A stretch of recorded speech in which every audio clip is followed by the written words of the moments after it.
Olá! Antes de iniciar, recomendo agora um livro chamado Sobre o Perigo da Liberdade.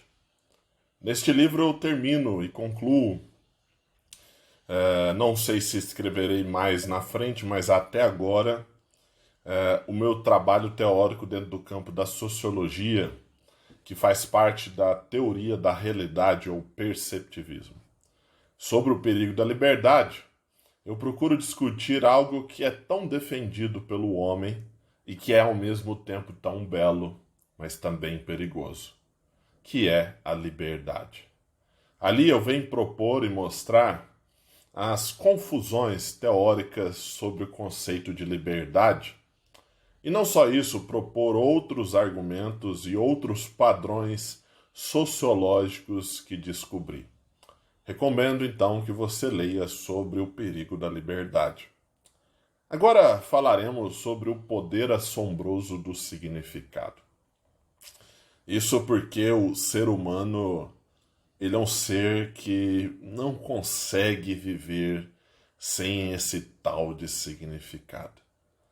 E como a gente está discutindo sobre a natureza das coisas, e nós estamos discutindo sobre a natureza do significado, uma coisa que percebemos no significado é que é da sua própria constituição o próprio significado. Então, viver sem o significado é uma anulação do próprio significado, né? O significado sem significado não é significado. Redundante, às vezes esquisito, mas isso tem uma prática na relação humana. Porque o ser humano, ele por ser um ser consciente, um ser que é produto de profunda consciência e intelectualidade, conjuntamente ele vem com a construção de significado. Pense só, acho que é difícil você falar de um ser que consiga pensar sobre o próprio pensamento, que não venha pensar sobre o motivo pelo qual ele pensa. Você entendeu a questão? Então, quando a gente fala sobre intelectualidade, a gente está falando conjuntamente sobre questionamento. E quando se fala de questionamento, se fala sobre o significado. Então, ao meu ver, é impossível qualquer ser intelectual que não venha discutir sobre significado de existência. Por isso, eu creio que se existisse outros seres em nosso universo, e se existir em o nosso universo ou em um mundo ou outro universo, eles também pensarão o motivo pelo qual existem. Isso é uma das bases da natureza da intelectualidade. O primeiro passo de quem pensa sobre o próprio pensamento é pensar por que ele pensa. O questionamento forma a base da cognição. Então, quando a gente fala do homem, que é um ser muito intelectual, estamos falando também sobre o motivo pelo qual ele está aqui.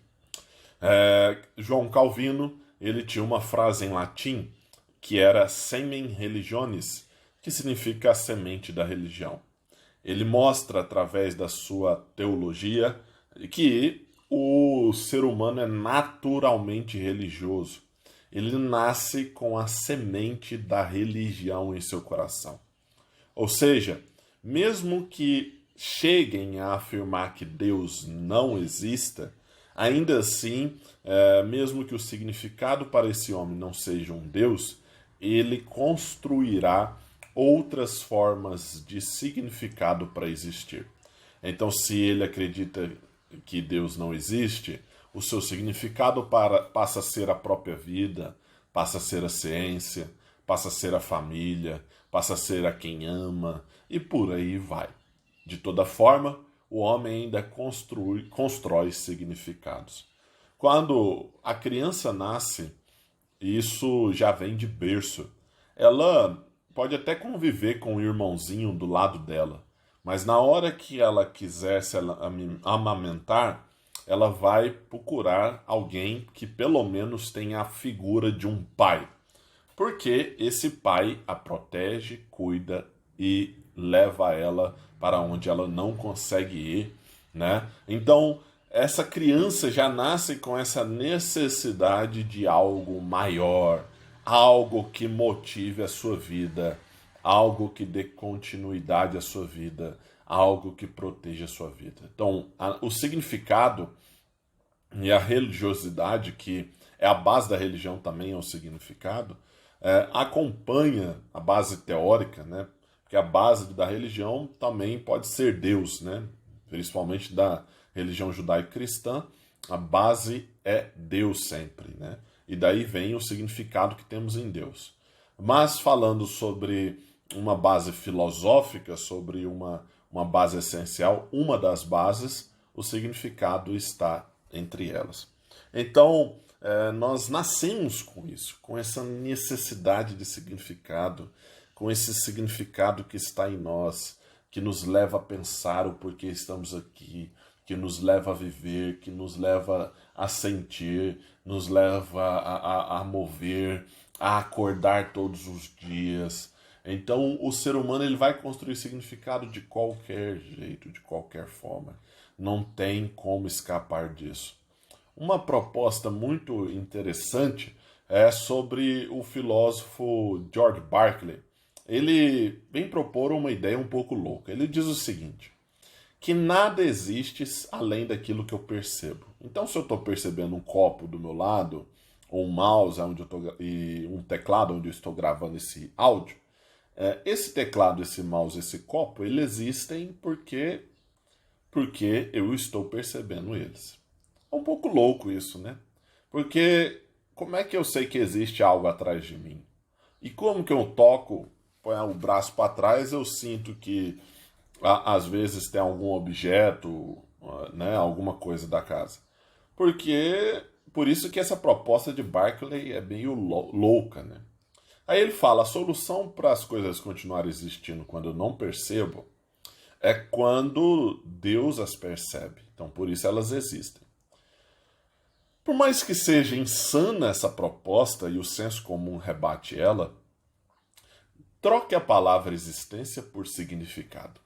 Ou seja, as coisas como esse copo, esse mouse, esse teclado só têm significado porque eu dou esse significado, né? Eu constituo esses objetos de um significado. E isso é profundamente interessante. Por acaso a Terra, o ar, qualquer coisa nesse universo teria algum valor se não nós que damos? É um todo, nada ao mesmo tempo, sem nenhum sentido, completamente caótico. Nós é que damos sentido às coisas, né? E aí vem a jogada de Berkeley. O universo só tem sentido porque Deus dá um sentido, né? E aí que a gente percebe a grandeza do pensamento. Sem Deus para dar um sentido ao universo, não tem como ele ter sentido. Pense nisso. Se o universo ele tem aspectos organizacionais, se nele tem leis físicas que são um sentido para o universo, sentido para a gravidade, sentido para a matéria, sentido físico, esse sentido não pode ter surgido a partir do nada e a partir de algo caótico. Porque sem Deus para dar sentido às coisas e sem o homem para dar sentido a elas, não tem como o sentido formar-se a partir de algo completamente desorganizado, que é o caos, e o acaso e o nada. Entende a jogada disso? E aí você percebe que Berkeley não era tão louco assim. Que o cara, na realidade, estava além da gente, né? Seu pensamento estava além da gente. Ou seja, para que o desorganizado cause a organização de algo como leis físicas, é uma impossibilidade lógica. Mas ao contrário, não.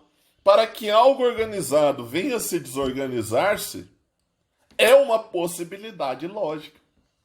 Então, para que Deus, sendo perfeito, criasse algo que pudesse não ser perfeito, é uma possibilidade lógica. Mas um estado imperfeito de natureza vier criar causas e viesse a causar coisas organizadas, é uma impossibilidade lógica. Possibilidade lógica de Deus ter criado o universo e dar sentido ao universo. E impossibilidade lógica de o acaso ter dado lugar a algo ou a tudo isso. E aí vem uma das perguntas bases da filosofia: por que que existe algo e não existe nada?